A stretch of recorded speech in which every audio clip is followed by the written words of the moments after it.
मेरे सामने मेरा प्यारा बच्चा जो सबसे पहला टर्म आता है ये टर्म है ओम्स लॉ। जब मैं बात करता हूं ओम्स लॉ के बारे में तो आप लोगों को ये चीज बहुत अच्छे से पता है मेरे प्यारे बच्चों कि जैसे अगर वाटर को फ्लो करना है तो लेवल में डिफरेंस होना चाहिए। मैं ये बात जिक्र कर भी चुका हूं। अगर हीट का फ्लो होना है तो टेम्परेचर में डिफरेंस चाहिए।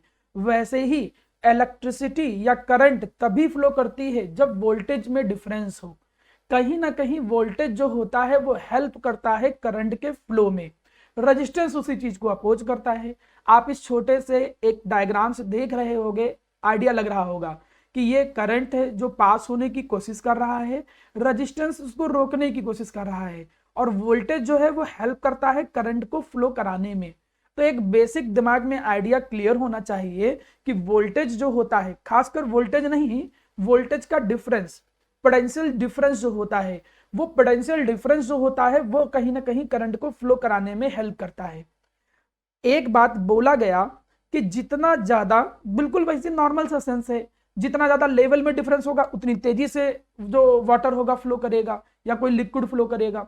बिल्कुल वैसे सिमिलरली मेरा प्यारा बच्चा, अगर दो, मैं किसी कंडक्टर की बात करूं, मैं यही कंडक्टर की बात करूं, इनके दोनों एंड्स के अक्रॉस, दोनों एंड्स के अक्रॉस जितना तुम पोटेंशियल डिफरेंस अप्लाई करोगे उतना ही करंट उसके थ्रू फ्लो करेगा। इसी फिनोमिनन को, इसी रूल को एक नाम दिया गया, that is known as Ohm's law. Ohm's law ये कहता है कि अगर हमारे सामने माना कोई कंडक्टर है, इस कंडक्टर के एंड्स के अक्रॉस हम पोटेंशियल डिफरेंस अप्लाई करते हैं, तब उसके थ्रू, भाई पोटेंशियल डिफरेंस नहीं होगा तो करंट फ्लो ही नहीं करेगी, तो जो करंट फ्लो हो रही है वो पोटेंशियल डिफरेंस के डायरेक्टली प्रोपोर्शनल होती है। इस नियम को बोलते हैं ओम्स लॉ।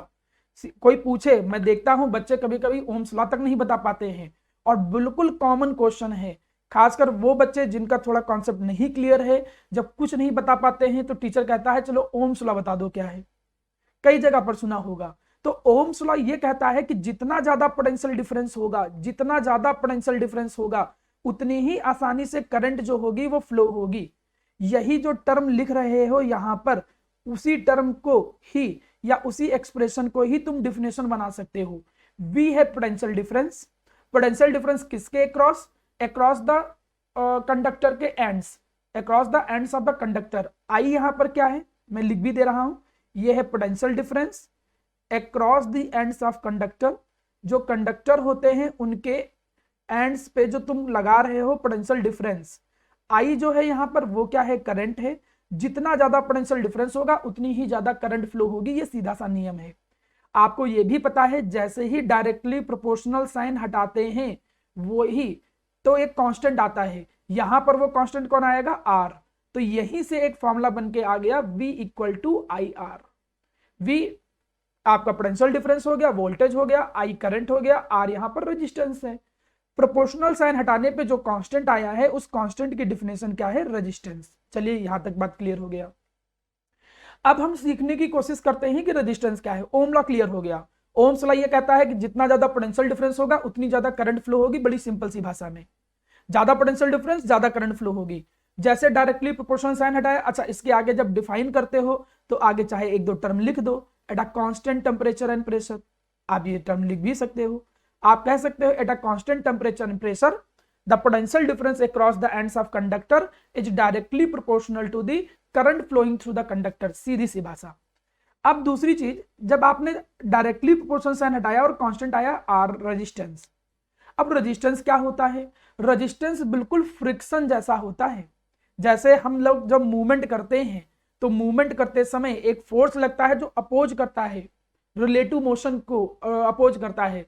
बिल्कुल वैसे ही यहां पर प्यारा बच्चा, अगर करंट फ्लो करती है तो एक ऐसा फैक्टर होता है जो अपोज करता है। एक्चुअली में रेजिस्टेंस जो है वो प्रॉपर्टी होता है। ये नहीं कि रेजिस्टेंस कुछ है, रेजिस्टेंस कोई पार्टिकल है, रेजिस्टेंस कोई सब्सटेंस है, नहीं। रेजिस्टेंस उस मटेरियल की प्रॉपर्टी होता है जिसकी तुम बात कर रहे हो। रेजिस्टेंस किसी भी सब्सटेंस की प्रॉपर्टी होती है। कौन सी property? To oppose, to obstruct, कितना अपोज करता है, the flow of electricity through it. आप आसान सी भाषा में ऐसे बोल सकते हो कि resistance can be defined as the property of substance. अगर ये कठिन वर्ड नहीं समझ में आ रहे हैं, आप सीधे ऐसे लिखो, ये क्या होता है, ये प्रॉपर्टी होता है। किसकी प्रॉपर्टी होता है, सब्सटेंस की प्रॉपर्टी होता है। कौन सी प्रॉपर्टी, टू अपोज, अपोज करने की प्रॉपर्टी। किस चीज का, to flow of the current, current के फ्लो को अपोज करने की जो प्रॉपर्टी होती है, उस सब्सटेंस की प्रॉपर्टी को हम एक नाम देते हैं, that is known as resistance. आप देख रहे हो ये बेचारा मेहनत कर रहा है कि बस ये करंट जो है वो फ्लो ना कर पाए, तो यहां पर ये रेजिस्टेंस की तरीके से काम करेगा। किसी भी मटेरियल की ये प्रॉपर्टी कि कितना अपोज करता है। जैसे ये देखो, उसी बेसिस पे कुछ कंडक्टर होते हैं, कुछ इंसुलेटर होते हैं। कंडक्टर वो होते हैं जिनके अंदर रेजिस्टेंस बहुत कम होता है, जब रेजिस्टेंस कम होगा तो आराम से इलेक्ट्रिसिटी कंडक्ट करेगी। किसी सब्सटेंस के अंदर जब रेजिस्टेंस ज्यादा होगा, वो तो मटेरियल की प्रॉपर्टी है ना, अगर किसी मटेरियल के अंदर ये प्रॉपर्टी ज्यादा है कि वो करंट के फ्लो को रोकता है, तो अभी हम कहेंगे कि उसका जो रेजिस्टेंस है वो ज्यादा है। तो रेजिस्टेंस हुआ क्या, जो करंट के फ्लो को रोके। अब आप ऐसे एग्जाम में मत बोला करो कि जो, आप कैसे बोलोगे, it is a property of substance, ये किसी सब्सटेंस की प्रॉपर्टी है जो क्या करता है, अपोज करता है फ्लो ऑफ करंट को। बस ये हो गई रेजिस्टेंस की डिफिनेशन। तो दो वर्ड यहां तक समझ में आ गए होंगे, ओम्स लॉ एंड रेजिस्टेंस। चलिए आगे बढ़ते हैं। अब प्यारे बच्चों, अगर तुम रेजिस्टेंस यहां पर सीखे हो तो मैं वापस थोड़ा सा एक चीज सिखाना चाहूंगा। आपको ये बात भी बहुत अच्छे से मालूम है कि जो रेजिस्टेंस होता है वो डायरेक्टली प्रोपोर्शनल होता है लेंथ ऑफ कंडक्टर के। जितना ज्यादा लेंथ ऑफ कंडक्टर होगा, थोड़ी ध्यान दीजिएगा, जितना ज्यादा लेंथ ऑफ कंडक्टर होगा उतना ही ज्यादा रेजिस्टेंस होगा। ये बिल्कुल सीधी सी चीज है। ये भी आपने पढ़ा है छोटे पे 10th क्लास में कि रेजिस्टेंस जो होता है वो area of cross section. Area of cross section का मतलब आप समझते हो, ये जो कट करो ना तो कट करने पे ये जो पार्ट आता है वो एरिया ऑफ क्रॉस सेक्शन के इनवर्सली प्रोपोर्शनल होता है रेजिस्टेंस। अब एरिया ऑफ क्रॉस सेक्शन ज्यादा है तो रेजिस्टेंस कम होगा। भाई सीधी चीज है। हमने कहा कि जो घर का गेट है, अब गेट छोटा है, स्मॉल गेट है, तो भाई 3 ही 4 लोग एक साथ निकल पाएंगे। हमने कहा भाई बहुत बड़ा इंडिया गेट जैसा है, तो उसके अंदर से पूरी की पूरी मान के चलो कि बलाटी, आप पूरी टीम की बात करो या तुम कहो एक पूरी की पूरी भीड़ निकल सकती है। तो जितना एरिया ऑफ क्रॉस सेक्शन ज्यादा होगा रेजिस्टेंस उतना कम होगा। तो ये दो फिनोमिनन तो लोगों को पहले से पता थे। दोनों को जब जोड़ा गया तो R is directly proportional to क्या निकला, एल बाई ए। और जैसे ही डायरेक्टली प्रोपोर्शनल साइन हटाते हैं, तुमने अभी थोड़ी देर पहले सीखा है, जैसे डायरेक्टली प्रोपोर्शनल साइन हटाएंगे तो एक कांस्टेंट आएगा, उसे हम बोलेंगे रो। तुम लोगों ने, मेरा प्यारा बच्चा, इस कांस्टेंट को पढ़ रखा है और पहले से जानते हो। यहां पर ये जो कांस्टेंट है, ये कांस्टेंट कहलाता है रेसिस्टिविटी। मैं कुछ बेसिक टर्म सिखा रहा हूं, ऐसा नहीं कि तुमने यह सब पढ़ा नहीं है। यहां पर जो रो होता है, इस रो को हम जानते हैं किस नाम से मेरे प्यारे बच्चों, उसे हम रेसिस्टिविटी का नाम देते हैं। चलिए अब आगे बढ़ते हैं, देखते हैं रेसिस्टिविटी होता क्या है।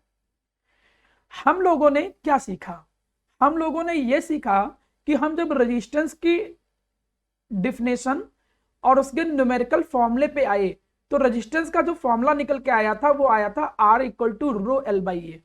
रेजिस्टेंस लेंथ ऑफ कंडक्टर के प्रोपोर्शनल, एरिया क्रॉस सेक्शन के इनवर्सली प्रोपोर्शनल। तो जब डायरेक्टली प्रोपोर्शनल साइन हटाया तो रो आया। एक बात अब मैं तुमको सिखाना चाहूंगा, इस बात को बहुत अच्छे से ध्यान रखो। ये चीज मैं ऑलरेडी 2-3 बार बोल चुका हूं, आपको ये चीज पता होनी चाहिए। क्या सर? मैंने आपको ये सिखाया हुआ है कि जब कभी भी तुम किसी भी कांस्टेंट की डिफिनेशन, ये तो कांस्टेंट ही है ना, जब भैया प्रोपोर्शनल साइन हटाया, यहां पे थोड़ा ध्यान दो, जब तुमने प्रोपोर्शनल साइन हटाया तो प्रोपोर्शनल साइन हटाने पे तो कांस्टेंट ही आता है। तो ये जो कांस्टेंट आया है, मैंने बोल रखा है कि जब कभी भी तुम किसी कांस्टेंट की डिफिनेशन बोलो, फर्क नहीं पड़ता है इस चैप्टर में, किस चैप्टर में है, कौन सा सब्जेक्ट में है, डजंट मैटर। किसी भी कांस्टेंट की जब डिफिनेशन बोलनी हो आपको बच्चों, तो लेफ्ट साइड वाले को रीड किया करो, और जो राइट साइड में है उनको क्या कर दिया करो, 1 कर दिया करो, या उनको क्या बोल दिया करो, यूनिटी बोल दिया करो। ठीक है, चलिए।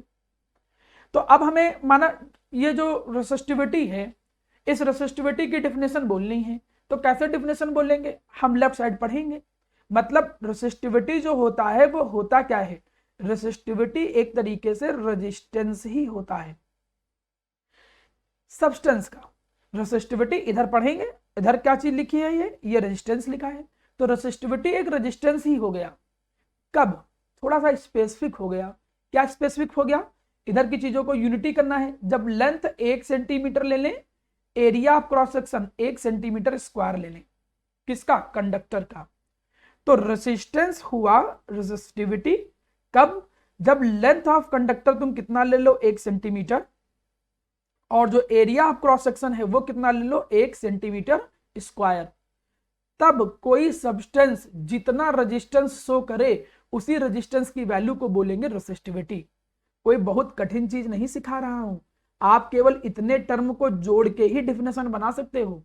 जबरदस्ती का रट रट के डेफिनेशन जाया नहीं जाता है कि आप एग्जाम आया तो कल रेसिस्टिविटी की डेफिनेशन याद कर रहे हो, नहीं बेटा। आपको यहीं से सीखना है कि सर ने ये बात सिखाई है। क्या सिखाई है सर ने, ये बात कि रेसिस्टिविटी की डेफिनेशन बोलनी है तो इधर वाले को रीड करो और इधर वाले को 1 कर दो। इधर वाले को रीड करने का मतलब ये रेजिस्टेंस है। कब, जब लेंथ कितना हो, 1 centimetre, area of cross section कितना हो, 1 सेंटीमीटर स्क्वायर, तब जितना रेजिस्टेंस शो करेगा कोई भी सब्सटेंस वो कहलाएगा उसकी रेसिस्टिविटी। यही तो देखो डेफिनेशन है। यहां पर देखो, जब एरिया ऑफ क्रॉस सेक्शन कितना हो, 1 सेंटीमीटर स्क्वायर, लेंथ कितनी हो, 1 सेंटीमीटर, तब जितना रेजिस्टेंस होगा वही रेजिस्टेंस कहलाएगा रेसिस्टिविटी। अब हमको लगा कि यार रेसिस्टिविटी तो एक तरीके से रेजिस्टेंस ही है, बस एक ऐसे सब्सटेंस की रेजिस्टेंस है जिसकी लेंथ 1 सेंटीमीटर हो, area of cross section 1 centimetre square हो। क्योंकि रेसिस्टिविटी जो होता है वो एक अलग तरीके का रेजिस्टेंस है, एक स्पेसिफिक रेजिस्टेंस है, इसीलिए रेसिस्टिविटी की एक और डिफिनेशन होती है। उसे डिफिनेशन नहीं, एक और टर्म के तौर पे से हम जान सकते हैं, उसे हम कहते हैं स्पेसिफिक रेजिस्टेंस। अब पता चला एग्जाम में डिफिनेशन आया, लिख के आया कि डिफाइन करो स्पेसिफिक रेजिस्टेंस क्या होता है। अब तुमको पता ही नहीं कि स्पेसिफिक रेजिस्टेंस क्या होता है तो थोड़ी समझ में आएगा। आप ये समझ के रखो स्पेसिफिक रेजिस्टेंस रेसिस्टिविटी ही होता है। डिफिनेशन मैंने अभी फॉर्मूले के थ्रू समझा दिया। क्या डिफिनेशन निकल के आई, डिफिनेशन देखिए एक बार। रेसिस्टिविटी जो होता है वो रेजिस्टेंस है। किसका रेजिस्टेंस, किसी भी सब्सटेंस या कंडक्टर का। कौन सा कंडक्टर, जिसकी लेंथ 1 सेंटीमीटर हो, जिसका एरिया ऑफ क्रॉस सेक्शन कितना हो, 1 सेंटीमीटर स्क्वायर, वो जितना रेजिस्टेंस शो करेगा उसी को बोलेंगे रेसिस्टिविटी। अब अगर इतना भी नहीं बोल पा रहे हो कि रेजिस्टेंस ऑफ अ कंडक्टर जिसका लेंथ 1 सेंटीमीटर हो, area of cross section 1 centimetre square हो, तो एक चीज समझो, अगर लेंथ 1 सेंटीमीटर है, area of cross section 1 centimetre square है, तो जो वैल्यूम निकालोगे तो वैल्यूम 1 सेंटीमीटर क्यूब आएगा। ये भी बात अपने दिमाग में बैठा लीजिए। मतलब लेंथ अगर 1 सेंटीमीटर है, area cross section 1 centimetre square है, तो जो आप निकालोगे वैल्यूम, वो वैल्यूम कितना आएगा, 1 सेंटीमीटर क्यूब। तो इतनी बड़ी डिफिनेशन अगर नहीं बोलना चाहते हो और तुम चाहते हो कि थोड़ा और इसको शॉर्टकट में हम याद करें, तो आप इतना भी अगर बोल दोगे तब भी आपको पूरे नंबर मिलेंगे। क्या, it is the resistance of a conductor whose volume is 1 centimetre cube. 1 centimetre cube volume of conductor जितना रेजिस्टेंस शो करता है, उसी रेजिस्टेंस की वैल्यू को हम क्या कहते हैं, उसे हम लोग बोलते हैं रेसिस्टिविटी। मतलब रेसिस्टिविटी रेजिस्टेंस हो गया। दो डेफिनेशन निकल के आई, मैं ये सब डेफिनेशन पूछूंगा। डेफिनेशन नंबर 1 जो यहां पर देख रहे हो, रेसिस्टिविटी एक ऐसा रेजिस्टेंस है जिसमें कंडक्टर की लेंथ 1 सेंटीमीटर हो, area of cross section 1 centimetre square हो। या फिर दूसरी डेफिनेशन क्या बोल सकते हो कि रेसिस्टिविटी जो होता है ये रेजिस्टेंस ही होता है। किसका रेजिस्टेंस, किसी भी कंडक्टर का जिसका वैल्यूम कितना हो, 1 centimetre cube. 1 centimetre cube volume वाला कोई कंडक्टर हो और वो जितना रेजिस्टेंस शो करे उसी को बोलेंगे रेसिस्टिविटी। दो डेफिनेशन तो आप खुद ही देख लिए यहां पे। अब जब दो डेफिनेशन देख लिए तो यहां पर जो चीज बहुत जरूरी है वो यूनिट का है। यूनिट की चीजें यहां ज्यादा पूछी जाती हैं, तो चलिए मैं यूनिट वाला पोर्शन सिखाता हूं। मुझसे अगर कोई बोले कि रेसिस्टिविटी की यूनिट क्या होंगी, पहले वाले टर्म की यूनिट आप लोग जानते हो बहुत अच्छे से। देखिए, जैसे जैसे मैं अगर रेजिस्टेंस की यूनिट की बात करूं तो रेजिस्टेंस की यूनिट आप जानते हो ओम, आप इसको ओम से रिप्रेजेंट करते हो, ठीक, ये इसकी यूनिट हो गई। रेसिस्टिविटी पे आओ, ये रेसिस्टिविटी था तो यूनिट निकालनी है तो फॉर्मूला लिखना पड़ेगा। यहां से रो का फॉर्मूला लिखोगे तो क्या आएगा, आर ए बाई एल। रो की यूनिट क्या होती है, ओम। ए एरिया ऑफ क्रॉस सेक्शन है तो सेंटीमीटर स्क्वायर, ये लेंथ है तो केवल सेंटीमीटर, सेंटीमीटर सेंटीमीटर स्क्वायर से कट गया एक पावर से, तो यहां पर जो यूनिट निकल के आई है वो यूनिट निकल के आई है ओम सेंटीमीटर। अगर आप सेंटीमीटर में मेजर नहीं कर रहे हो, चीजें मीटर में मेजर कर रहे हो तो ओम मीटर भी बोल सकते हो। तो दो यूनिट हैं और कोई बहुत बड़ी बात नहीं कि ऐसे क्वेश्चन बन भी सकता है, ऑब्जेक्टिव में तो बहुत बनते हैं क्वेश्चन। कहेगा what is the unit of resistivity, बताओ रेसिस्टिविटी की यूनिट क्या होगी, 4 ऑप्शन दे देगा ohm, ohm centimetre square, ohm square centimetre square, mole inverse, ऐसे करके कुछ भी बना देगा। कंडक्टेंस की यूनिट दे देगा, कुछ भी दे देगा। तो उनमें से रेसिस्टिविटी की यूनिट आपको ढूंढनी पड़ेगी, बोलिएगा। जब डेफिनेशन बोलेंगे तो उसे 1 सेंटीमीटर की जगह 1 मीटर बोल सकते हैं। हाँ व्हाई नॉट, आप 1 मीटर बोल सकते हो, मैंने इसीलिए वर्ड 1 सेंटीमीटर नहीं बोला था, मैंने यूनिटी वर्ड बोला था। तो अलग अलग बुक के लोग अलग अलग फॉर्मेट में बोलते हैं, बुकों में तो यही फॉलो किया गया है, 1 सेंटीमीटर क्यों 1 सेंटीमीटर, आप चाहो तो 1 मीटर भी बोल दो, तो कोई खास उतना मतलब नहीं। यूनिट लेंथ लिखते हैं तो भी चलेगा ना। हाँ यूनिट लेंथ लिखो तो ज्यादा अच्छे से चलेगा, ठीक है। ये बिल्कुल वैसे है, ये एक्चुअली एक ऐसी प्रॉपर्टी है जिसको हम कह सकते हैं कि शेप, साइज और क्वांटिटी पे डिपेंड नहीं करता है। आप लोगों ने थर्मोडायनेमिक्स में पढ़ा होगा एक्सटेंसिव और इंटेंसिव, तो ये इंटेंसिव प्रॉपर्टी की कैटेगरी में आ गया। अब अगर मैं ये बोलूं कि भाई जैसे कुछ भी हमने ले लिया, हमने कहा ये है, ये हमारा एक लोहे का पार्टिकल, लोहे का होता, आयरन का होता, किसी का है, तो अगर मैंने इसका इतना साइज लिया है तो जितनी डेंसिटी इसकी होगी, इसी के बड़ा बना देंगे उसकी डेंसिटी उतनी ही रहेगी। एक नॉर्मल वाटर हमने लिया, ग्लास में रखा है तो जितनी डेंसिटी है उसी को मैं बकेट में भर दूं तब भी उसकी डेंसिटी उतनी रहेगी। तो कुछ प्रॉपर्टी ऐसी होती हैं जो क्वांटिटी पे नहीं डिपेंड करती है। अगर ये क्वेश्चन मन में आया है तो उसको क्लियर भी कर लीजिए। जैसे बॉइलिंग पॉइंट हो गया, अब वाटर का बॉइलिंग पॉइंट कितना होता है, 100 डिग्री सेल्सियस। अब हमने कहा कि ये बॉटल में पानी रखा है, इसका बॉइलिंग पॉइंट कितना है, 100 डिग्री सेल्सियस। एक बाल्टी में पानी लाके रख दें, कहीं इसका बॉइलिंग पॉइंट कितना है, 100 डिग्री सेल्सियस, क्योंकि वो 100 पे बॉइल करना चालू होगा। इस बात से फर्क नहीं पड़ता कि वाटर कितना है।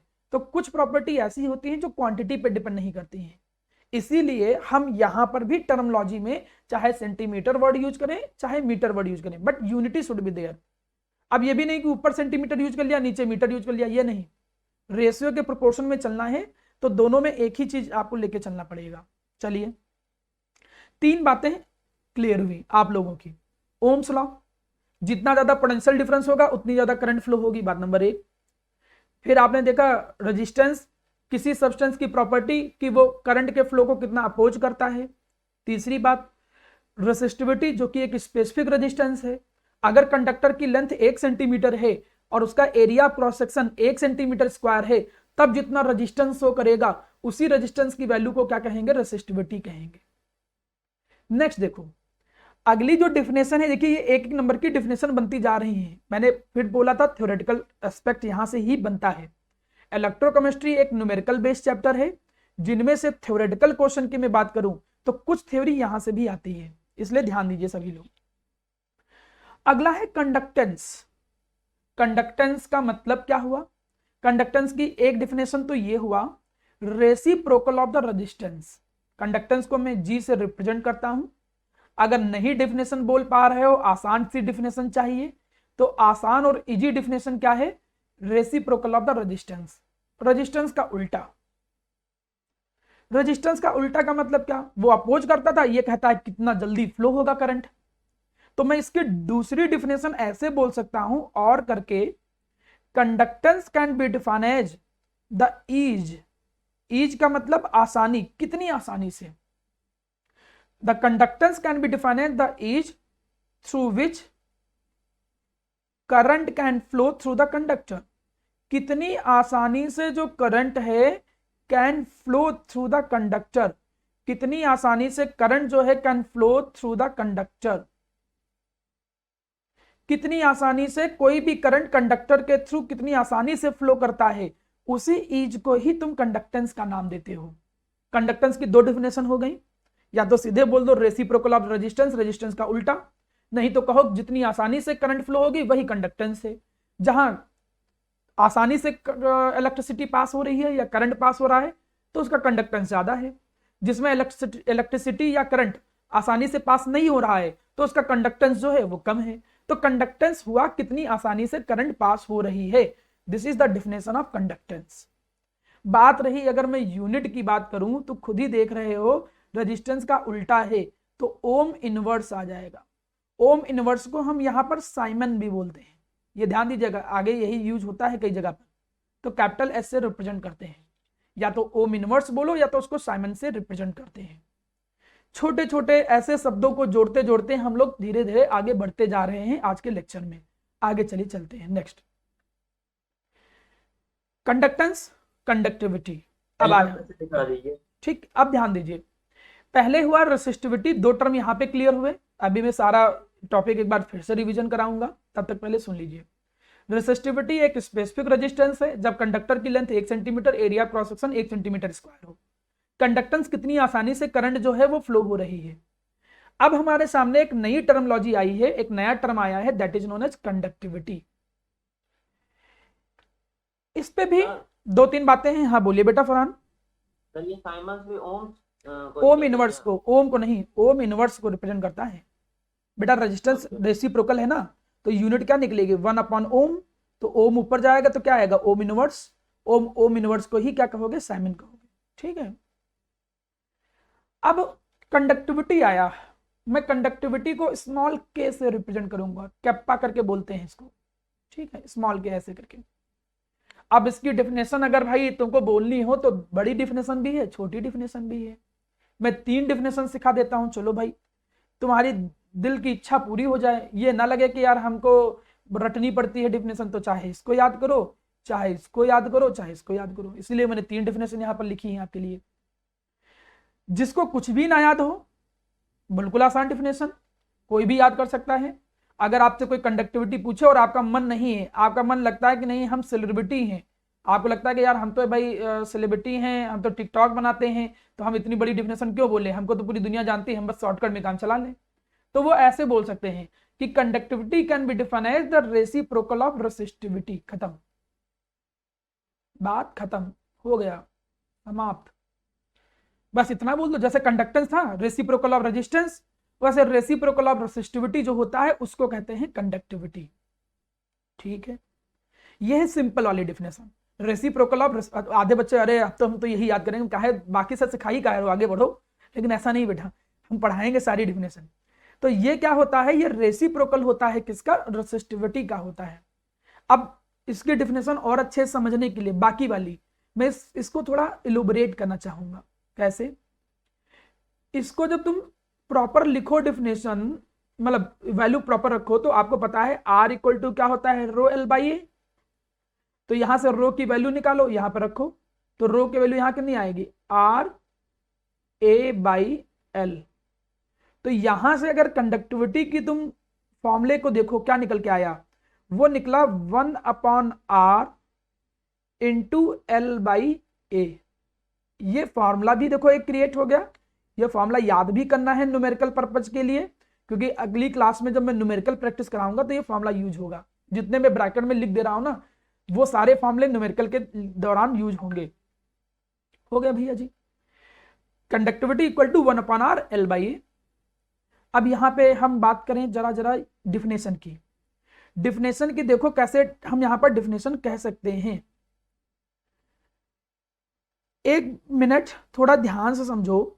अगर मैं यहां पर 1/R को देखूं तो 1/R क्या होता था, 1/R होता था कंडक्टेंस।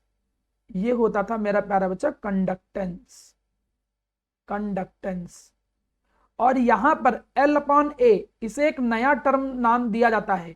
इसे केमिस्ट्री में सेल कांस्टेंट के नाम से, इस चैप्टर में सेल कांस्टेंट के नाम से दिया जाएगा।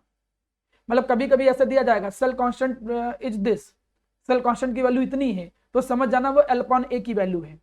याद रखना अगर कोई भी सेल होता है, उस सेल के अंदर केवल इलेक्ट्रोलाइट ही चेंज हो रहा है, तो L/A जो होगा वो सेम होगा। न्यूमेरिकल के दौरान ऐसे ही यूज होता है। एक न्यूमेरिकल अच्छा अभी मैं कराऊंगा आने वाले टाइम में। क्या है कि उसमें पहले एक सेल ऐसा था, अब इलेक्ट्रोलाइट जब पहला वाला पड़ा था तो कंडक्टिविटी इतनी थी, अब जब दूसरा इलेक्ट्रोलाइट डाला गया तो बताओ कितनी कंडक्टिविटी है। सेल में तो तुमने कुछ किया नहीं, ऐसा तो नहीं कि सेल के इलेक्ट्रोड उखाड़ उखाड़ दिए, इधर उधर कर दिए, कुछ नहीं किया, इलेक्ट्रोलाइट ही तो चेंज किया है। तो जो कंडक्टर था या सेल जो था उसके इलेक्ट्रोड के लेंथ और एरिया क्रॉस सेक्शन सेम ही थे, मतलब सेल कांस्टेंट क्या रहता है, सेम रहता है। तो अगर सेल में कोई बदलाव ना किया जाए, केवल इलेक्ट्रोलाइट चेंज किया जाए, तो L/A की वैल्यू सेम रहती है न्यूमेरिकल के दौरान, ये बात याद रखिएगा। 1/R क्या है, कंडक्टेंस है। यहां पर L/A जो है वो क्या है, सेल कांस्टेंट है। आप कंडक्टिविटी को इस तरीके से भी याद रखिए, कंडक्टिविटी का फॉर्मूला आपको इस तरीके से भी याद होना जरूर चाहिए। अब ये कंडक्टेंस है, मतलब कंडक्टिविटी एक तरीके से क्या है, कंडक्टेंस है, ये इतनी चीज है। कब, जब लेंथ कितनी ले लें हम, 1 सेंटीमीटर, और जब एरिया क्रॉस सेक्शन कितना ले लें, 1 सेंटीमीटर स्क्वायर। वही पुराना कंडक्टिविटी जो डिफिनेशन है कंडक्टिविटी की, ये डिफिनेशन लगभग लगभग वैसा ही है रेसिस्टिविटी जैसा। बस रेसिस्टिविटी में हम क्या कहते थे, स्पेसिफिक रेजिस्टेंस, यहां पर हम इसको क्या कहेंगे, स्पेसिफिक कंडक्टेंस। कोई भी डिफिनेशन में चेंजेस नहीं है, कोई भी बदलाव नहीं है सिवाय एक टर्म के। वहां रेजिस्टेंस बोलते थे, यहां कंडक्टेंस बोलोगे। वहां डिफिनेशन क्या बोलते थे, किसकी डिफिनेशन में फिर से बता दूं, रेसिस्टिविटी की। रेसिस्टिविटी की देखिए रेसिप्रोकल है तो सब कुछ बदल जाएगा, वही है, डिफिनेशन में खाली चेंज आ जाएगा। वहां क्या बोलते थे, रेसिस्टिविटी एक सब्सटेंस का वो रेजिस्टेंस होता है जब कंडक्टर की length 1 centimetre, area cross section 1 centimetre square हो। तो कंडक्टिविटी में रेजिस्टेंस की जगह पर क्या यूज करोगे, कंडक्टेंस, कहानी खत्म। मतलब क्या, कैसे, देखो वहां रेजिस्टेंस टर्म, यहां कंडक्टेंस। आप क्या कहोगे कि भैया रेसिस्टिविटी होता क्या है, सॉरी रेसिस्टिविटी नहीं, कंडक्टिविटी। आप कहोगे कि कंडक्टिविटी होता क्या है, समझिए आगे चल के बहुत काम आएगा कंडक्टिविटी की डेफिनेशन। कंडक्टिविटी कंडक्टेंस हुआ स्पेसिफिक, तो यही कहोगे it can be defined as the conductance. किसका conductance, conductance of an electrolytic solution. Electrolytic solution या कोई सब्सटेंस, ऐसे भी कह सकते हो। ऐसे मान के चलो कि ये एक तुम देख रहे हो क्यूब जैसा, इसके अंदर माना हमने क्या कर दिया कि कोई एक इलेक्ट्रोलाइट भरा है। इलेक्ट्रोलाइट का मतलब तुम जानते हो, जिनमें अगर तुम इलेक्ट्रिसिटी पास करो तो वो आयन में क्या हो जाते हैं, ब्रेक हो जाते हैं। Electrolyte are those substance which are break into the ions when we pass the electricity through it, या उनको एक्वस मीडियम में रखो तब भी वो आयन में ब्रेक हो जाते हैं, केटायन और एनायन में। तो ये देखो बस जरा, ये हमने कहा कि यहां पर तुमने एक सॉल्यूशन भर दिया, इलेक्ट्रोलिटिक सॉल्यूशन तुमने भर दिया। अब ये जो तुम इलेक्ट्रोलिटिक सॉल्यूशन देख रहे हो ना प्यारा बेटा, ये इलेक्ट्रोलिटिक सॉल्यूशन जितना भी कंडक्टेंस शो करेगा, ये जितना कंडक्टेंस शो करेगा उसी कंडक्टेंस की वैल्यू को क्या बोलेंगे, कंडक्टिविटी। लेकिन इस इलेक्ट्रोलिटिक सॉल्यूशन की कुछ वैल्यू फिक्स कर दी है। इस इलेक्ट्रोलिटिक सॉल्यूशन को एक ऐसे कंडक्टर में या कंटेनर में रखा गया है जिनके एरिया क्रॉस सेक्शन 1 सेंटीमीटर के हैं, और जो उनके बीच की लेंथ है दोनों प्लेट की, ये दोनों प्लेट देखो, ये दोनों प्लेट जो है इनका area cross section 1 centimetre square है, इनके बीच की जो लेंथ है वो 1 सेंटीमीटर है। तब कोई सब्सटेंस या इलेक्ट्रोलिटिक सॉल्यूशन जितना भी कंडक्टेंस शो करेगा उसी कंडक्टेंस की वैल्यू को बोलोगे कंडक्टिविटी। बात खत्म। डेफिनेशन आप देखो तो जोड़ के देखिए, कठिन डेफिनेशन ना याद हो तो हमारे पास ब्रह्मास्त्र है, it is the reciprocal of resistivity. आप रेसिप्रोकल ऑफ रेसिस्टिविटी बोलोगे, पूरी मार्क्स मिलेंगे और सब कुछ आपको प्रॉपरली सही है, वो बिल्कुल 100% सही है। लेकिन थोड़ा एलोबरेटेड फॉर्म में लिखोगे तो पता चलेगा कि हाँ आपको चीजें अच्छे से आती हैं। तो कंडक्टिविटी होता क्या है, कंडक्टिविटी किसी भी इलेक्ट्रोलिटिक सॉल्यूशन का, इसका मतलब होता है कंडक्टेंस। वो सॉल्यूशन कितना कंडक्टेंस शो कर रहा है, कब, जब वो सॉल्यूशन रखा हो 1 सेंटीमीटर लेंथ की दो प्लेट के बीच में, sorry 1 centimetre square cross section वाले दो प्लेट जिनके बीच की डिस्टेंस कितनी है, 1 सेंटीमीटर। तब कोई इलेक्ट्रोलिटिक सॉल्यूशन जितना भी कंडक्टेंस शो करेगा उस कंडक्टेंस की वैल्यू को क्या बोलेंगे, कंडक्टिविटी। ये भी नहीं याद करना, इसी को छोटा छोटा करना चाहते हो तो ये क्यों बोलो यार, 1 सेंटीमीटर स्क्वायर की 2 प्लेट, उनके बीच की डिस्टेंस 1 सेंटीमीटर क्यों बोलो।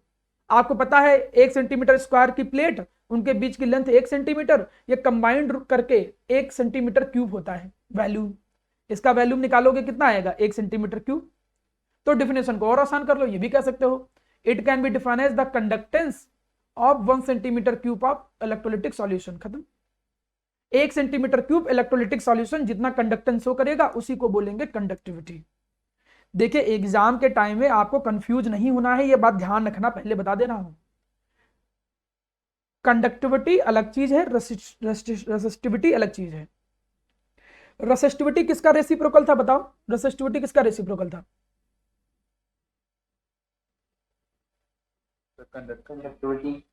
आप थोड़ा पीछे आइए, थोड़ा यहां पर देखिए डेफिनेशन में, रेसिस्टिविटी रेसिप्रोकल था ही नहीं, वो तो कंडक्टेंस था रेसिप्रोकल रेजिस्टेंस का। रेसिस्टिविटी एक स्पेसिफिक रेजिस्टेंस था, यहां पर देखो वो क्या था, एक स्पेसिफिक रेजिस्टेंस था, एक ऐसा स्पेसिफिक रेजिस्टेंस जब लेंथ जो हो कंडक्टर की 1 सेंटीमीटर हो, area cross section 1 centimetre square हो, तभी स्पेसिफिक रेजिस्टेंस नाम दिया। जैसे रेसिस्टिविटी वहां सीखा है वैसे यहाँ कंडक्टिविटी सीखा है, कोई अंतर थोड़ी है। रेसिस्टिविटी में रेजिस्टेंस टर्म यूज कर रहे हो, कंडक्टिविटी में कंडक्टेंस वर्ड यूज करोगे, बस इतना याद रखना है। जब इतनी छोटी छोटी बातें आपको थोड़ा सा क्लियर हो गया तो चलिए आगे बढ़ते हैं। सारे टर्म आपको मैं सिखा चुका हूं, सब कुछ आसान है, कोई भी चीज कठिन नहीं है। चलिए कुछ नए टर्म पे आते हैं। हमारे सामने 2 तरीके के कंडक्टेंस होते हैं। जब मैं कंडक्टिविटी की बात करता हूं ना बेटा, चाहे इलेक्ट्रिसिटी की बात करो, तो इलेक्ट्रिसिटी भी 2 रीजन से होती है, या तो फ्लो ऑफ इलेक्ट्रॉन या तो फ्लो ऑफ आयन। यहां पर इलेक्ट्रॉन का फ्लो और आयन का फ्लो, उन्हीं पैटर्न को ध्यान में रखते हुए, उसी कॉन्सेप्ट को ध्यान में रखते हुए कंडक्टेंस के 2 टाइप आपके सामने बताए गए हैं। एक कंडक्टेंस होता है जिसको बोलते हैं मेटालिक कंडक्टेंस, एक कंडक्टेंस होता है जिसको कहते हैं इलेक्ट्रोलिटिक कंडक्टेंस, इलेक्ट्रोलाइटिक बोल सकते हो, इलेक्ट्रोलाइटिक कंडक्टेंस। इलेक्ट्रोलाइट के अंदर आयन होते हैं, मेटल के अंदर फ्री इलेक्ट्रॉन होते हैं। तो एक थोड़ा दिमाग में आइडिया लग रहा होगा, मेटालिक कंडक्टेंस में जो कंडक्टेंस होता है वो इलेक्ट्रॉन के फ्लो के कारण होता है। इलेक्ट्रोलिटिक कंडक्टेंस की जब बात करो तो उसमें कंडक्टेंस जो होता है वो आयन के फ्लो के कारण होगा। मतलब यहां पर जो हमने मेटालिक कंडक्टेंस बोला है, वो मेटालिक कंडक्टेंस का मतलब होता है कंडक्टेंस इन मेटल, और मेटल के अंदर जो कंडक्टेंस होता है वो ड्यू टू फ्री इलेक्ट्रॉन होता है। फ्री इलेक्ट्रॉन के कारण जो कंडक्टेंस होता है वो मेटालिक कंडक्टेंस होता है। ये मेटालिक कंडक्टेंस कई सारे फैक्टर पे डिपेंड करेगा। चलो देखो कैसे कई सारे फैक्टर पे डिपेंड करेगा, समझो।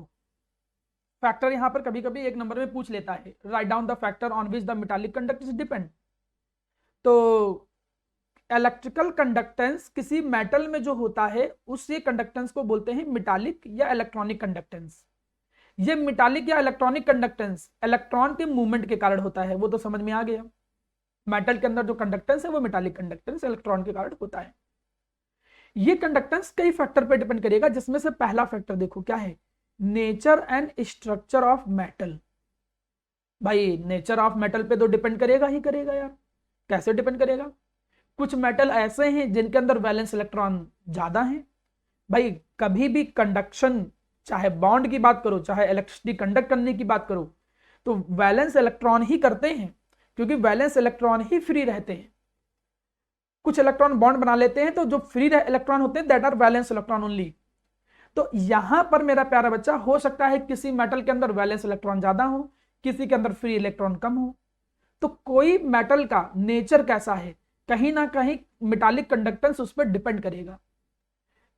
किसी मेटल के अंदर अगर फ्री इलेक्ट्रॉन ज्यादा है तो ज्यादा कंडक्टेंस शो करेगा, फ्री इलेक्ट्रॉन कम है तो कम कंडक्टेंस शो करेगा। बात नंबर 1। वही चीजों को नीचे समझाया जा रहा है, नंबर ऑफ वैलेंस इलेक्ट्रॉन पर एटम। एक एटम के अंदर कितने नंबर ऑफ वैलेंस इलेक्ट्रॉन है, जो कि मेटालिक कंडक्टेंस के डायरेक्टली प्रोपोर्शनल है। अगर वैलेंस इलेक्ट्रॉन ज्यादा होंगे तो कहीं ना कहीं कंडक्टेंस ज्यादा होगा, सीधी सी चीज है। इसमें से जो थर्ड फैक्टर है टेम्परेचर, वो ज्यादा जरूरी है। आप थोड़ा थर्ड फैक्टर पे ध्यान दीजिएगा। ये कहता है कि मेटालिक कंडक्टेंस की जब बात करते हो, मेटालिक कंडक्टेंस की जब बात करते हो, यही देखो आयनिक के साथ यही यही पे डिफरेंस आएगा। वो टेम्परेचर के क्या होता है, इनवर्सली प्रोपोर्शनल। जैसे जैसे टेम्परेचर बढ़ाओगे मेटालिक कंडक्टेंस कम होगा, उल्टा है। कैसे, क्यों, चलो समझते हैं। आप ऐसे समझो कि ये कोई कंडक्टर हमने बनाया, थोड़ा ध्यान दो, ये हमने कोई कंडक्टर बनाया, ये इसका एरिया ऑफ क्रॉस सेक्शन है, इसके अंदर हम माना कुछ इलेक्ट्रॉन बना रहे हैं, चलो जी इलेक्ट्रॉन बना रहे हैं, ये इलेक्ट्रॉन है, क्योंकि यहां पर जो फ्लो होता है वो किसके कारण होता है, इलेक्ट्रॉन के मूवमेंट के कारण, मोशन के कारण या मूवमेंट के कारण। इलेक्ट्रॉन ऐसे प्रॉपरली मूवमेंट कर रहे थे, कोई प्रॉब्लम नहीं, इलेक्ट्रिसिटी कंडक्ट हो रही थी, हम कह रहे थे मेटालिक कंडक्टेंस हो रहा था, इलेक्ट्रॉन का जो फ्लो था वही क्या हो रहा था, मेटालिक कंडक्टेंस हो रहा था। लेकिन प्यारा बेटा, जैसे ही आपने क्या किया, यहां पर आपने टेम्परेचर बढ़ाया, जैसे ही आपने टेम्परेचर बढ़ाया, अब क्या हुआ जी, टेम्परेचर बढ़ाया, काइनेटिक एनर्जी बढ़ गई। किसकी काइनेटिक एनर्जी बढ़ गई, इलेक्ट्रॉन की काइनेटिक एनर्जी बढ़ गई। जो इलेक्ट्रॉन्स थे उन इलेक्ट्रॉन्स की काइनेटिक एनर्जी बढ़ गई। भाई जो हीट दोगे टेम्परेचर ऐसे थोड़ी बढ़ेगा, मुंह उठाया का टेम्परेचर बढ़ गया ना, ऐसे थोड़ी होता है। टेम्परेचर बढ़ाने का मतलब तुम हीट दो। आपने पढ़ा होगा law of conservation of energy, energy neither be created not be destroyed, can be converted into one form to the another form. आप एनर्जी जो दोगे वो कहीं गायब नहीं हो जाएगी, वो कोई ना कोई रूप ले लेगा। तो जब हीट करोगे, टेम्परेचर बढ़ाओगे, तो उससे इन इलेक्ट्रॉन की काइनेटिक एनर्जी बढ़ जाएगी। इतनी ज्यादा काइनेटिक एनर्जी बढ़ जाएगी कि ये जो एक रो में एक प्रॉपर मतलब कह रहे थे एक सिमेट्रिकल पैटर्न में जो मूवमेंट कर रहे थे, वो ऐसे रैंडमली मूवमेंट करने लगेंगे। All the electron will randomly movement, ये इधर उधर रैंडमली मूवमेंट करना चालू कर देंगे, कोई इधर कोई उधर, ये इधर मूवमेंट करने लगा, ये इधर मूवमेंट करने लगा, ये इधर मूवमेंट करने लगा, आपस में ही लड़ने लग गए। ये बिल्कुल वैसे समझो, ऐसे फीलिंग लो कि माना तुम एक क्लास में हो, 40 बच्चे क्लास के अंदर हैं। हमने कहा कि क्लास में सारे बच्चे बैठे हुए थे, जब तुम एक गेट से निकल रहे होते हो तो माना 4-4 5-5 लोग ऐसे निकल रहे हैं, या जब तुम प्रेयर के टाइम जाते हो ना, तब भी देखो उतनी ज्यादा भीड़ नहीं होती है, एक फ्लो में होते हो, 5-5 6-6 10-10 लोग निकल रहे होते हैं और आराम से थोड़ी देर में निकल जाते हैं। पता चला उधर खिड़की से ऐसे खटखट करके कोई शेर आ जाए कि भाई खट खट खट हम आ रहे हैं। अब उधर तो सबसे पहले खिड़कियों की तरफ लड़कियां ही बैठी रहती, तो शेर पहले उन्हीं खाएगा, लेकिन उन्हें नहीं खाएगा फिलहाल। अब कहो सर हमारी खिड़की में जाली लगी है, शेर आ ही नहीं पाएगा, ऐसा मतलब हम सपोज कर रहे हैं। माना उधर खिड़की से शेर आया कोई, अब पता चला सारे बच्चे भागे भगदड़ मचा के, तो भगदड़ मचा के भागेंगे तो एक दूसरे चढ़े जा रहे हैं, इधर गिर जा रहे हैं, उधर गिर जा रहे हैं। वो फ्लो जो था, अंदर काइनेटिक एनर्जी इतनी ज्यादा आ गई कि सब आपस में ही स्ट्राइक करने लगे, तो उस गेट के थ्रू जो निकलने की स्पीड थी वो तो स्लो हो जाएगी ना। भाई सीधी चीज ये समझ में आ रही है, नॉर्मली निकलना है तो आराम से निकल जाओगे, लेकिन जब टेम्परेचर बढ़ाओ, टेम्परेचर बढ़ाने पे इलेक्ट्रॉन की काइनेटिक एनर्जी ज्यादा हो गई, उससे उनका जो रैंडम मोशन था, जिगजैग पाथ वाला जो मोशन था वो बढ़ गया, जिससे उनका जो मूवमेंट था ओवरऑल जो मूवमेंट की स्पीड जो थी, ओवरऑल मूवमेंट की जो स्पीड थी वो एक तरीके से क्या हो गई, डिक्रीज हो गई। इसलिए इसलिए मेटालिक कंडक्टेंस जो होता है वो धीरे धीरे कम होता जाता है टेम्परेचर के साथ। ये बात ध्यान रखिएगा, ये फैक्टर पूछ लेता है, एक नंबर में ऐसे पूछेगा, how the metallic conductance very with temperature, metallic conductance temperature के साथ कैसे वेरी करता है, या उसको एक्सप्लेन करिए। एक नंबर में आएगा तो आप जोड़ के सब वो टर्म लिखिएगा। अब बच्चे थोड़ी को मैं बैठ के डेफिनेशन लिखवाऊं, डेफिनेशन के लिए आप नोट्स को देखिए, नोट्स पे सब कुछ लिखा हुआ है, आप नोट्स में सारे टर्म लिख सकते हो। ऐसे लिखोगे क्या, कैसे कि metallic conductance is inversely proportional to temperature, as the temperature is raise, जैसे टेम्परेचर हमको रेज करते हैं, then the kinetic energy of electron is increases, due to which the random motion of electron is increases. So जो flow of electron होता है that is disturb by the internal collisions, उनके खुद के collisions के कारण जो फ्लो होता था इलेक्ट्रॉन का, वो क्या हो जाएगा, डिस्टर्ब हो जाएगा, वो स्लो हो जाएगा, due to which metallic conductance is decreases, जिसके कारण मेटालिक कंडक्टेंस जो होता है वो कम हो जाएगा।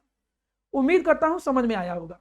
मेटालिक कंडक्टेंस जो मेटल में होता है, मेटालिक कंडक्टेंस फ्री इलेक्ट्रॉन के कारण होता है, मेटालिक कंडक्टेंस मेटल का नेचर कैसा है, उसके अलावा कितने बैलेंस इलेक्ट्रॉन है उसके अंदर, उसके अलावा टेम्परेचर, टेम्परेचर के साथ इन्वर्सली प्रोपोर्शनल। सिंपल सा था, मेटालिक कंडक्टेंस समझ में आ गया होगा। चलिए आगे बढ़ते हैं। अगला देखिए जरा, इलेक्ट्रोलिटिक कंडक्टेंस। आप थ्योरी पे मत जाइए, जो लिखा है वो तो बाद की बात है, आप समझने पे ज्यादा ध्यान दो। जितना समझोगे उतना ज्यादा अच्छे से आप चीजों को एक्सप्लेन कर पाओगे। इलेक्ट्रोलिटिक कंडक्टेंस का मतलब ही है कोई इलेक्ट्रोलिटिक सॉल्यूशन हो। आप जानते हो इलेक्ट्रोलिटिक सॉल्यूशन कहते किसे हो, electrolytes in aqueous medium you can say. कोई इलेक्ट्रोलिटिक सॉल्यूशन जो कि एक्वस मीडियम के अंदर है, क्योंकि एक्वस में होगा तभी आयन में टूटेगा, तभी फ्लो करेगा, तभी कंडक्टेंस होगा आयन का। तो इलेक्ट्रोलिटिक कंडक्टेंस का मतलब होता है conductance of ions in electrolytic solution.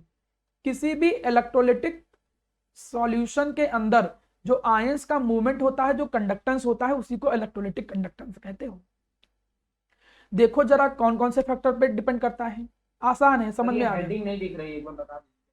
बेटा। जैसे उधर तुमने देखा था फैक्टर अफेक्टिंग मेटालिक कंडक्टेंस, वैसी ही हेडिंग है factor affecting electrolytic conductance. Electrolytic conductance में यहां लिख दे रहा हूं, हेडिंग है फैक्टर अफेक्टिंग इलेक्ट्रोलिटिक कंडक्टेंस। बात खत्म। अब जरा देखो समझो क्या है यहां पर। सबसे पहला factor, nature of electrolyte and inter ionic attraction. थोड़ा ध्यान दो, इंटर आयनिक, आयन के बीच में अट्रैक्शन। अच्छा मुझे बताओ, अंदर आयन एक दूसरे को अगर ज्यादा खींच रहे होंगे तो उनका फ्लो ज्यादा आसान होगा कि कठिन होगा? मैं देता हूं आंसर। इंटर आयनिक अट्रैक्शन अगर ज्यादा है तो उनका जो मूवमेंट है वो क्या होगा, कम या ज्यादा? कोई एक लोग कम होगा, ऑब्वियस ही चीज है। पता चला ये आयन मूवमेंट कर रहा है, पीछे से किसी ने खींच लिया। जब पीछे ने किसी से खींच लिया तो इसका फ्लो थोड़ी हो पाएगा आसानी से। तो वही चीज है, अगर आयन का अट्रैक्शन फोर्स आपस में ज्यादा है तो भाई मूवमेंट कम होगा। इसी का उल्टा, अगर उनके बीच में कम इंटरेक्शन है, सॉल्यूट सॉल्यूट इंटरेक्शन, मतलब जो आयंस हैं, जो सॉल्यूशन है उसके अंदर जो सॉल्यूट, मतलब सॉल्यूट का मतलब आयंस ही हुआ, तो जो आयंस के बीच में इंटरेक्शन अगर वो कम है तो कम होगा, तो जल्दी से मूवमेंट करेंगे। उनके पास फ्रीडम है मूवमेंट करने की, कोई दूसरा खींच नहीं रहा है, ज्यादा फ्रीडम है मूवमेंट करने की, तो higher will be the conductance, तो कंडक्टेंस क्या होगा, ज्यादा होगा। तो पहला फैक्टर समझ में आ गया। आयंस के बीच में अट्रैक्शन फोर्स अगर कम है तो आसानी से मूवमेंट करेंगे। चलिए दूसरे पे आते हैं, solvation of ion. Solvation of ion का मतलब क्या होता है? एक्चुअली प्यारा बेटा ये समझो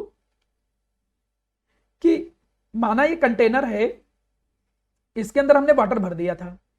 वाटर भरने के बाद जब आयन को तुमने कोई भी इलेक्ट्रोलाइट को इसके अंदर डाला, तो इलेक्ट्रोलाइट के पुट करने पे वो इलेक्ट्रोलाइट आयंस में ब्रेक हो जाता है। माना Na+Cl-, इस तरीके से वो ब्रेक हो गया था। चलो जी, ब्रेक हो गया था।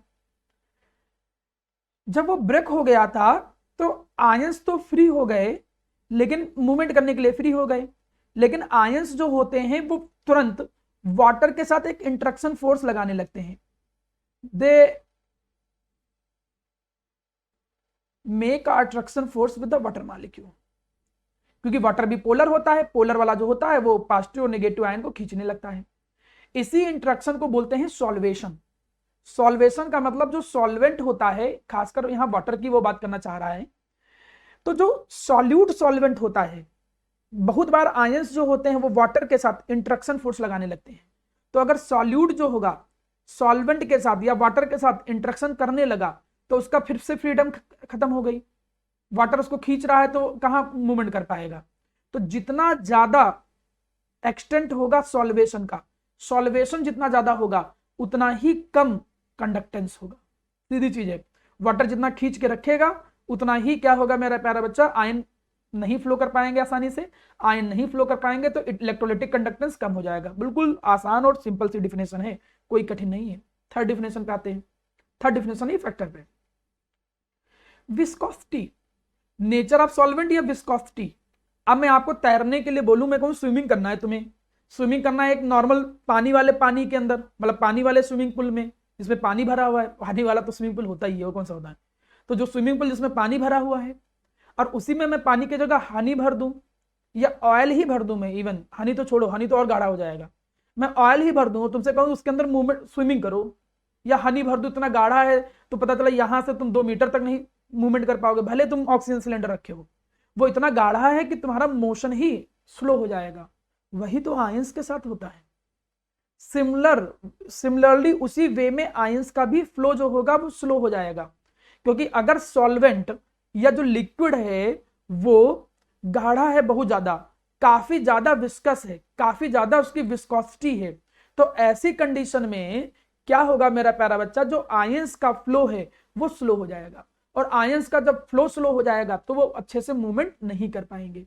तो वही देखो फैक्टर यहां लिखा होगा, देखो larger the solvent solvent interaction, solvent solvent का मतलब जो लिक्विड है खुद को अट्रैक्ट करता है, मतलब विस्कोसिटी अगर ज्यादा है तो ज्यादा विस्कोसिटी है तो वो ज्यादा रेजिस्टेंस लगाएगा, किसके लिए, आयंस को मूवमेंट को रोकने के लिए।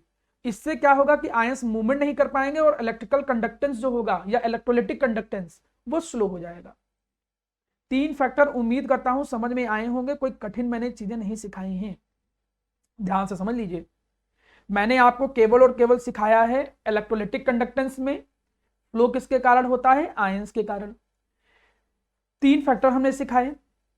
अगर आयन के बीच में अट्रैक्शन फोर्स ज्यादा है, खुद ही आयन के बीच में अट्रैक्शन फोर्स ज्यादा है, तब भी इलेक्ट्रोलिटिक कंडक्टेंस कम। अगर आयन सॉल्वेंट के साथ इंटरेक्ट होता है तब भी वो फ्री नहीं है मूवमेंट करने के लिए, इलेक्ट्रोलिटिक कंडक्टेंस कम।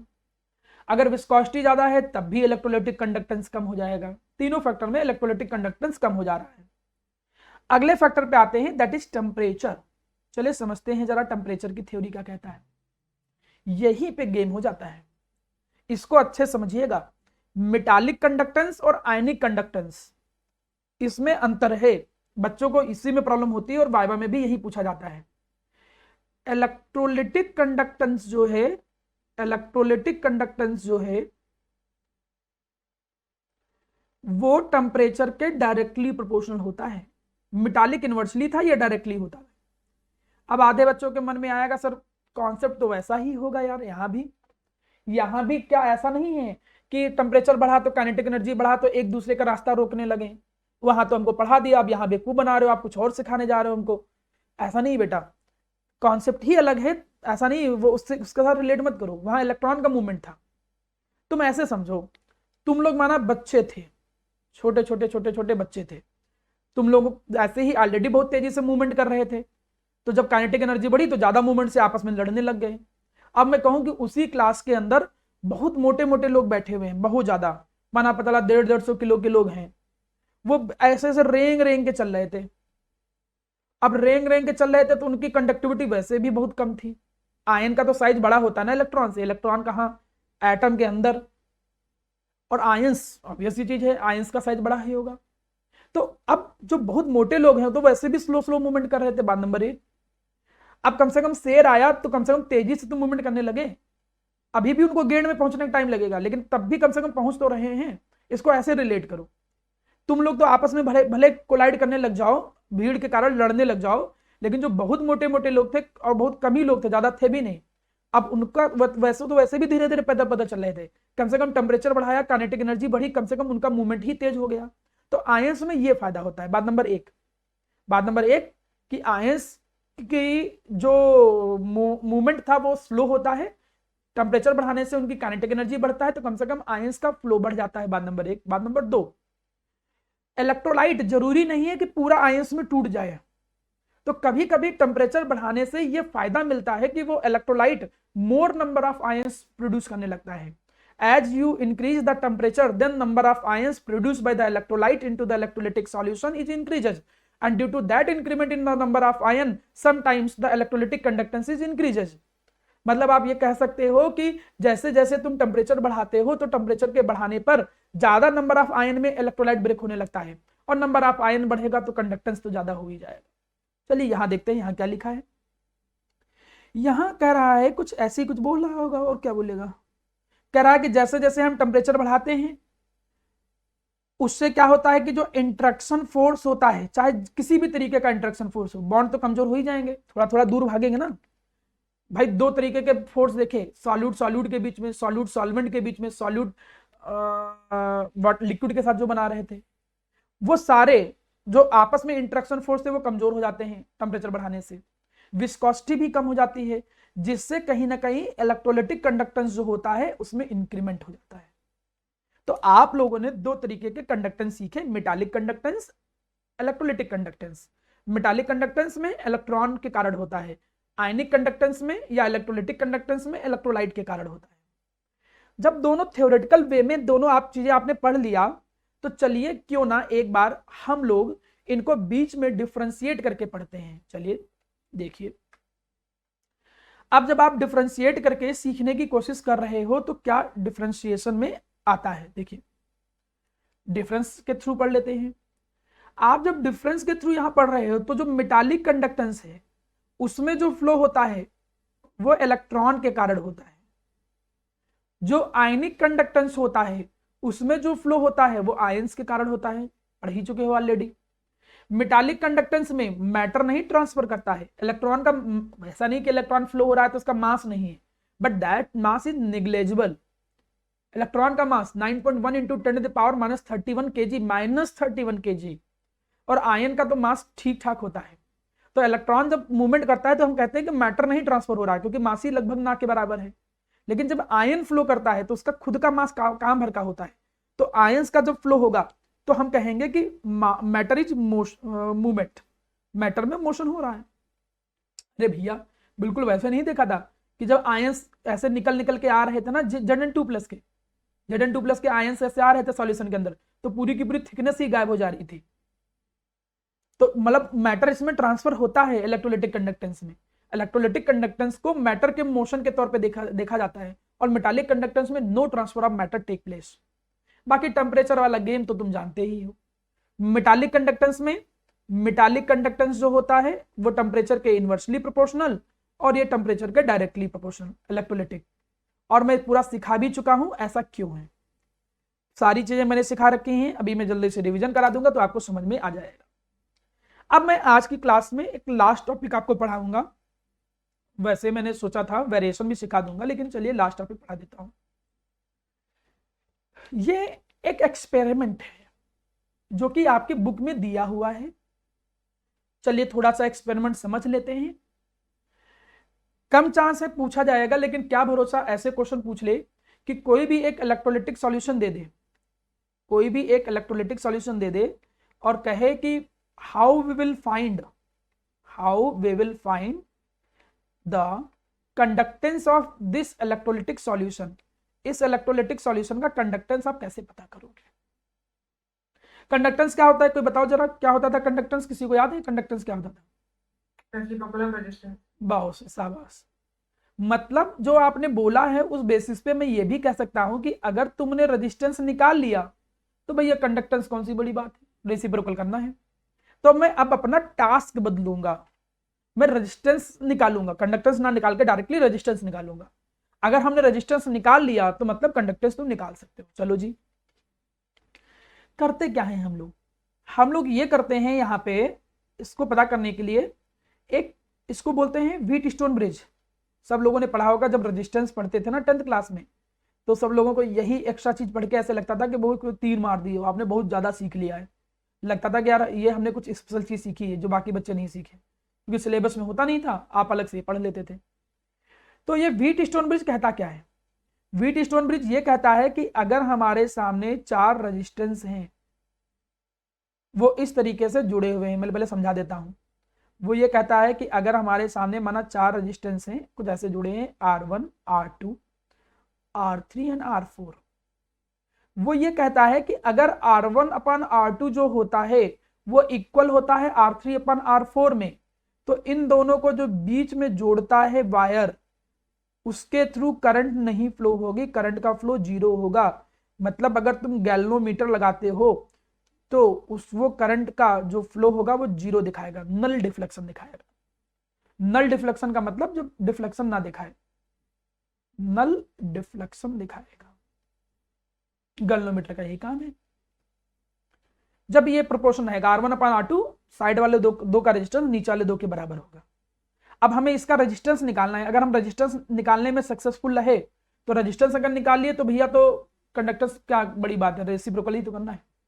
अब हम लोग इसमें सेटअप बनाते कैसे हैं, हम लोग सेटअप कुछ ऐसे बनाते हैं, एक रेजिस्टेंस इधर हम रख देते हैं जो कि पहले से नोन है, हमने कह दिया माना 50 ओम है, लेट पहले से नोन होता है, बस इतना ध्यान रखो।